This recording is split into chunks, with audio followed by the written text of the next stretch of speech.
ప్రభునందు ప్రియమైన దేవుని బిడ్డలకు మన ప్రభు అయిన యేసు క్రీస్తు నామమున శుభములు కలుగునుగాక. ఈ యొక్క ఉదయకాల సమయమందు దేవుని యొక్క వాక్య ధ్యానం కొరకు పరిశుద్ధ బైబిల్ గ్రంథం నుండి అపోస్తలుల కార్యములు 2వ అధ్యాయము 28వ వచనాన్ని ధ్యానం చేసుకుంటూ ఉన్నాం. అనుసంధానము చేయబడిన కొన్ని వచనాలని ధ్యానం చేసుకున్నట్టుకు ప్రభు మనకు సహాయం చేయనుగాక. 38వ వచనం. యేసుక్రీస్తు ప్రభు యొక్క ఆజ్ఞను అనుసరించి అపోస్తలులు పరిశుద్ధాత్మ యొక్క శక్తిని నింపుదలను పొందినవారై దేవుని యొక్క సత్య సువార్త బహుశక్తితో అందించుచూ ఉన్నారు. అందువల్ల అక్కడి ప్రజలు యూదులు నొచ్చుకున్నారు, హృదయంలో గుచ్చబడిన వారై ఉన్నారు. అందువల్ల వారు అడిగిన ప్రశ్న, మేమేమి చేతుమని పేతురును మిగతా అపోస్తలులు శిష్యులను అడిగినప్పుడు వారు ఆ ప్రశ్నకు పేతురు, మీరు మారు మనస్సు పొంది పాప క్షమాపణ నిమిత్తము ప్రతివాడు యేసుక్రీస్తు నామమున బాప్తిసం పొందుడి అని సమాధానం ఇచ్చి ఉన్నారు. అప్పుడు మీరు పరిశుద్ధాత్మను వరము పొందుదురు.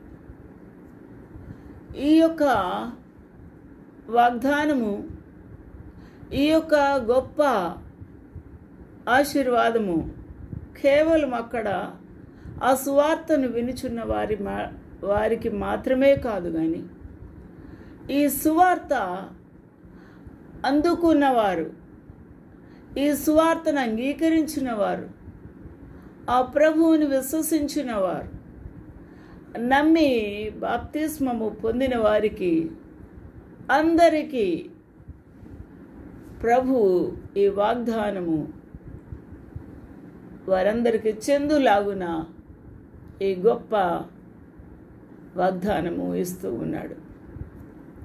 అప్పుడు మీరు పరిశుద్ధాత్మ అనువారము పొందుదురు. పరిశుద్ధాత్మ అనువారము ఈ వాగ్దానం మీకు, ఎక్కడ వినుచున్నా మీకు మరియు మీ పిల్లలకును, దూరస్తులు ఆయా దేశాల్లో చెదిరిపోయిన వారందరికీ కూడా, ఆయా దేశస్థల్లో భూదిగంతాల్లో నివసిస్తున్న వారందరికీ, అనగా మన ప్రభువు మన దేవుడు తన యొద్దకు పిలిచిన వారు, తన యొక్క రక్షణ సువార్తను అంగీకరించిన వారు, ఆయన యందు విశ్వాసం ఉంచిన వారందరికీ చెందును అని వారితో చెప్పాను. For the promise is unto you and to your children and to all that are afar off, even as many as the Lord our God shall call. The Lord is going to call to receive this gift of the God. ఈ వాగ్దానము మీకు చెందుతూ ఉంది, మీ పిల్లలకు చెందుతుంది, దూరస్తులకు చెందుతుంది. ప్రభు అయిన యేసు నద్దకు పిలిచిన వారికి అందరికీ చెందుతుంది అని గొప్ప శక్తితో ఈ యొక్క వాక్యమును ప్రకటించుచూ ఉన్నాడు. హల్లెలూయా, దేవునికి మహిమ కలుగునుగాక. దేవుని యొక్క వాగ్దానము యెషయా భక్తుడు 44:3 చూసినప్పుడు, నేను దప్పిగల వాని మీద, ఎండిపోతుంది దప్పిగా ఉన్న వారి పెదవులు, ఆ నేల ఎండిపోతుంది నీరు లేక, ఆ యొక్క చెట్లు ఎండిపోతే వడిలిపోతాయి నీరు లేక, అలాంటి చోట్ల ప్రవాహ జలములను కుమ్మరించెదను. హల్లెలూయా. ప్రవాహము, వడిగా వచ్చుచూ ఉన్న ప్రవాహ జలములను కుమ్మరించెదను. ఇది పరిశుద్ధాత్మ దేవునికి సాదృశ్యముగా ఉంది. నింపుదల, కుమ్మరింపు, హల్లెలూయా. నీ సంతతి మీద నా ఆత్మను కుమ్మరించెదను. హల్లెలూయా. నీ సంతతి మీద నీకు పుట్టిన వారిని నేను ఆశీర్వదించదను. హల్లెలూయా. దేవునికి మహిమ ఘనత ప్రభావం కలుగునుగాక. ఇది గొప్ప వాగ్దానము. హల్లెలూయా. ఇది గొప్ప వాగ్దానము. ఈ వాగ్దానము ఆ ప్రభుని విశ్వసించిన వారందరికీ చెందుతుంది అని ఉద్ఘాటిస్తూ ఉన్నాడు దేవుని యొక్క వాక్యములో. హల్లెలూయా. దేవునికి మహిమ కలుగునుగాక. ఈ యొక్క వాగ్దానము నీకు, నీ బిడ్డలకు, దూరస్తులకు, నీ ప్రియులందరికీ కూడా చెందాలి అనంటే వారు దేవుని యొక్క సువార్తను అంగీకరించవలసిన వారై ఉన్నారు. వారు దేవుని యొక్క వాక్యమును విని విశ్వసించి వారు నమ్మి బాప్తిస్మము పొందవలసిన వారై ఉన్నారు. అప్పుడు వారికి పాపములు క్షమించబడతాయి. అప్పుడు ప్రభు యొక్క ప్రశస్తమైన రక్తధారల ద్వారా వారు కడగబడతారు. అప్పుడు వారి జీవితంలో ఏం కలుగుతుంది? దేవుని యొక్క వాగ్దానమునకు స్వతంత్రులుగా మార్చబడతారు. అనగా దేవుని యొక్క వాక్యము ఏ విధంగా చెప్తుంది? నమ్మి బాప్తిస్మము పొందుడి, అప్పుడు మీరు పరిశుద్ధ ఆత్మ అను వరము పొందుదురు. ఈ వరము నమ్మి బాప్తిస్మం పొందిన తర్వాత, యేసు రక్తంలో కడగబడిన తర్వాత, పాప క్షమాపణ పొందిన తర్వాత అప్పుడు ఆత్మ దేవుడు కుమ్మరించబడతాడు లేక నింపుతాడు. అందుకనే దేవుని యొక్క వాక్యములో 43లో చెప్తూ ఉన్నాడు. 43లో గొప్ప వాగ్దానము ఇశ్రాయేలుకు, నేను ఏర్పరచుకున్న ఇశ్రాయేలు విను, నిన్ను సృష్టించి గర్భములో నిన్ను నిర్మించి నీకు సహాయము చేయువాడనైన యెహోవా ఇలాగూ సెలవిచ్చుచూ ఉన్నాడు. హల్లెలూయా. ప్రభువు యాకోబును ఇశ్రాయేలుగా మార్చిన తర్వాత ఇశ్రాయేలును ప్రభు గర్భములోనే నిర్మించి గర్భము నుండే సహాయము చేయుచూ వచ్చుచూ ఉన్నాడు. నిన్ను సృష్టించిన వాడను నేనే అంటున్నాడు. హల్లెలూయా. నా సేవకుడవగు యాకోబు, నేను ఏర్పరచుకున్న జశ్రును భయపడకు. జశ్రును ఎవరు? యాకోబు ఎవరు? ఇశ్రాయేల్ ఎవరు? ముగ్గురు ఒకటే. పాపము, శాపము, ఉగ్రతలో ఉన్నప్పుడు యాకోబు పేరు యాకోబు ఇశ్రాయేల్గా మార్చబడినప్పుడు ఆశీర్వాదకరంగా మార్చబడ్డాడు. హల్లెలూయా. దేవునికి మహిమ కలుగునుగాక. నేను దప్పిగల వాని మీద నీళ్లను, ఎండిన భూమి మీద ప్రవాహ జలములను కుమ్మరించెదను అని దేవుని యొక్క వాగ్దానం ఇశ్రాయేలుకి ఇస్తూ ఉన్నాడు. నీ సంతతి మీద, ఇశ్రాయేలు నీ సంతతి మీద నా ఆత్మను కుమ్మరించెదను. ఎంత గొప్ప వాగ్దానం అండి ఇది. నీ సంతతిని నేను ఆశీర్వదిస్తాను, నేను ఆత్మతో కుమ్మరించి నింపుతాను అని అంటున్నాడు. నా ఆత్మను నీ సంతతి మీద కుమ్మరించదను, నీకు పుట్టిన వారిని నేను ఆశీర్వదించదను. ఇది ఎంత సంతోషకరమైన వార్త. దేవుని యొక్క బిడ్డలు ఆ ప్రభువుని విశ్వసించిన తర్వాత వారికి పుట్టిన పిల్లలు ఆశీర్వించబడాలని ఏ తల్లన్నా కోరుకుంటుంది, ఏ తండ్రి అయినా కోరుకుంటాడు. ఇక్కడ నీకు పుట్టిన బిడ్డలను, నీకు పుట్టిన వారిని నేను ఆశీర్వదించదను. ఎంత బాగుందండి దేవుని యొక్క ఆశీర్వాదము.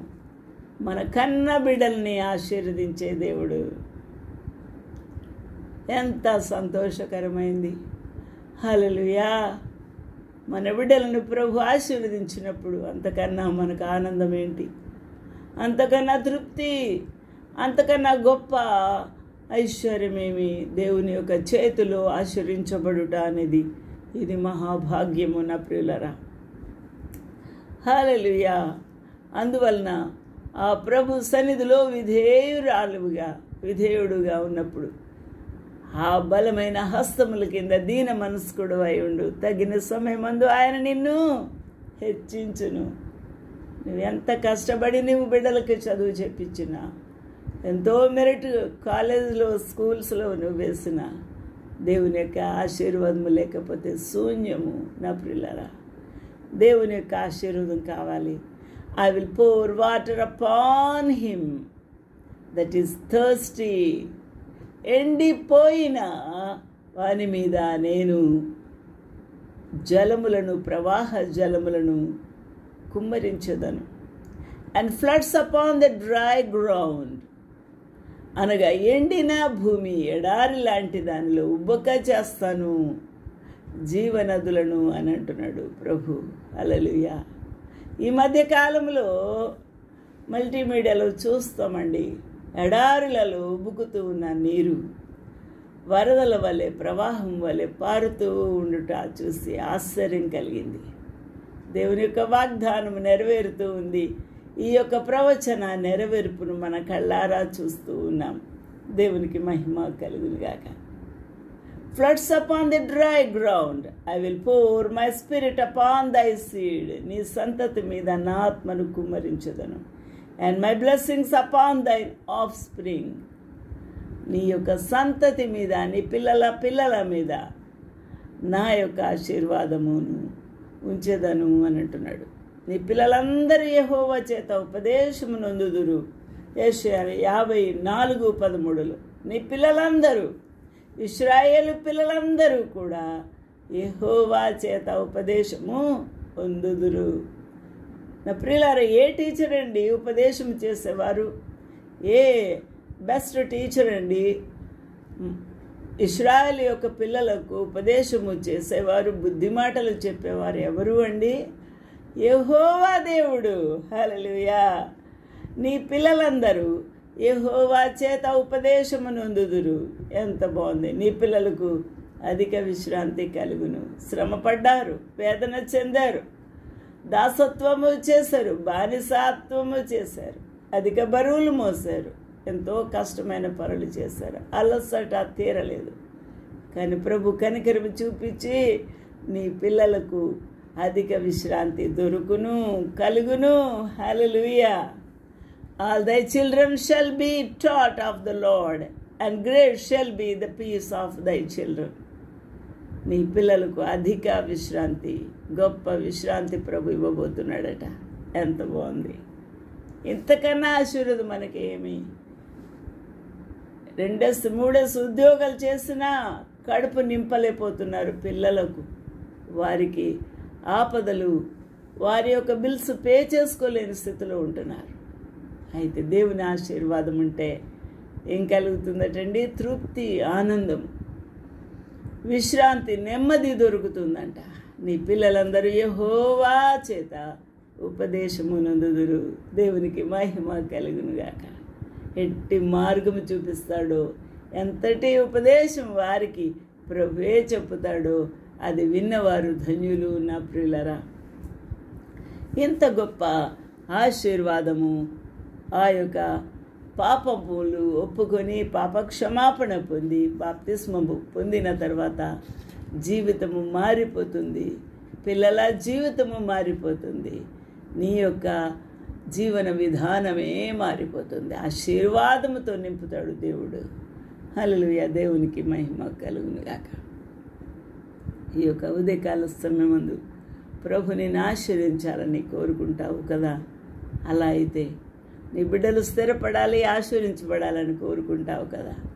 అలా అయితే నీవు పాపక్షమాపణ పొందాలి, మారు మనసు పొందాలి, ప్రభువును క్షమించుమని వేడుకోవాలి, నమ్మి బాప్తిసం పొందాలి. అప్పుడు పరిశుద్ధాత్మను వరం పొందుతావు. అప్పుడు నీకు దీవెన కలుగుతుంది. నీ వెంట జీవజల నదులు, బుగ్గలు పొంగి పారుతాయి. హల్లెలూయా. అట్టి దేవునికి మహిమ, ఘనత, ప్రభావములు ఎల్లవేళలా కలుగునుగాక. ఆమేన్.